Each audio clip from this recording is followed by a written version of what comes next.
Hey everybody, happy Monday, Mortgage Monday. Tess Gascon here with Kobi Rex from Bay Equity. Here to talk to you a little bit. So Kobi, I keep getting this a lot from people. I have student loan debt, I have credit card debt, I couldn't qualify for a home loan. And I don't think that that's true, is it? No, it's a lot of times it's not true. I'm not going to say always. Not every time, yeah. But no, it is. I mean, I think that's one of the biggest things is most people come out of college with $36,000 in debt. And there's a lot of those people that have a home now. So I think it is a huge, it detracts from it for sure, and it makes a lot of people nervous. But no, we can definitely help most people in that situation. Okay, yeah, because you base it off of your DTI or your debt to income ratio, right? Correct. Okay, and how's that calculated? So debt to income, so let's say you make like $40,000 a year, and basically you just divide that by 12, and then that is your income most of the time. There's other weird calculations I have to do sometimes, but we'll get there later. And then basically what we do is, let's say you've got a student loan. What we do is we take your payment, and then let's say you've got a car payment, we take that car payment, we take that, any other, like if you had a credit card, whatever that minimum monthly payment is, and then you add those all together, and those are your debt. And then so what you do is you do all your debts divided by your income, and then that is how we get the number. Awesome, okay. And so what are some examples of the DTI that you like to see in people for when they're qualifying? Yeah, so there's two numbers that you'll see. You'll see a front end and a back end. So a front end is the number that you get when you are looking at just what the house payment is. Okay. So you just calculate the new house payment divided by your income. Okay. And certain loan programs have certain front end requirements that you can't exceed. And then also we have what's back end requirements, which like VA and FHA are more concerned with your back end, which is all your debts divided by your income. So pretty much what we're looking for is, on the back end is what I'm just going to focus on today, is if we could stand at 43, that usually is where we see the best rates and easiest approvals. In certain programs you can go to 50. Okay. And in other programs you can just slightly exceed that. So it's not, mostly you just got to make sure for your own budget that when you're choosing your housing situation, it's the best for you. Mm-hmm. So I think that as long as that's your main concern, I think that's what should be, these are the numbers we need to hit.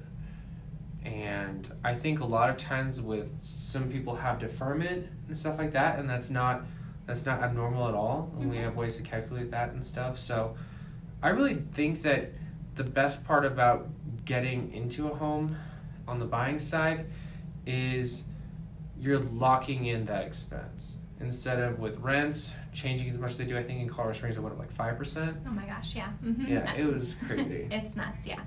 So it's just interesting to see if you can control this one area of your life. And we work with lots of people where we have to think very strategically in terms of how are we going to make the numbers work, how are we going to make the down payment, how are we going to pair that with down payment assistance, are we going to have to do credit repair. So I think the biggest thing I want people to know is that we're here not to turn you down. Like, we really are not here to turn you down if at all possible. Because a lot of people do think that. Yeah, it's like, it's not our job to make you feel embarrassed and frustrated. Like, I don't get paid for that. I get paid when you see Tess at the closing table and we smile and give you some champagne. That's how we get paid. So I think that that's kind of where I just think that with it shouldn't be, we're not trying to embarrass you through the process. We're not going to try to go in.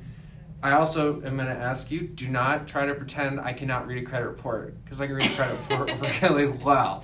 So if you've got debt there and you're lying to me, I'm going to figure it out. So I think it's just, yeah, I love this conversation today because it's just, debt is not abnormal. Mm-hmm. You're about to get even more in debt. Welcome to buying a house. So we're just gentle with it. We don't really, all we're going to do is present options, help you to get what you are looking for and with what the numbers will work together to find. Okay. Okay, yeah, that's great information. All right. So before you do anything, would you recommend, so I get a lot of people that are like, oh, well, let me pay off this credit card and then I'll apply, or let me consolidate my loans and then I'll apply. Should they just come to you first? Should they do some of those steps? What's kind of the best process for people? That's a great question. I think as much as a lot of people might be Dave Ramsey fans or anybody out there that gets really excited about like paying off debt, this is one of those things where you really should see us first, because we can run the numbers on your debt to income ratio, and if we can help you pay off a credit card, I think one thing a lot of people miss in debt especially, let's say you're at because I need you to be 620 most of the time. Let's say you're 615. I can run this thing called Wayfinder, and it tells you got to pay $2,400 off in one account. I've seen people make like 6 payments in advance for a car thinking they're doing the right thing, and then I cannot qualify them because they do not have the income, number one, to make the down payment, and number two, they still have another thing holding their credit behind. Okay.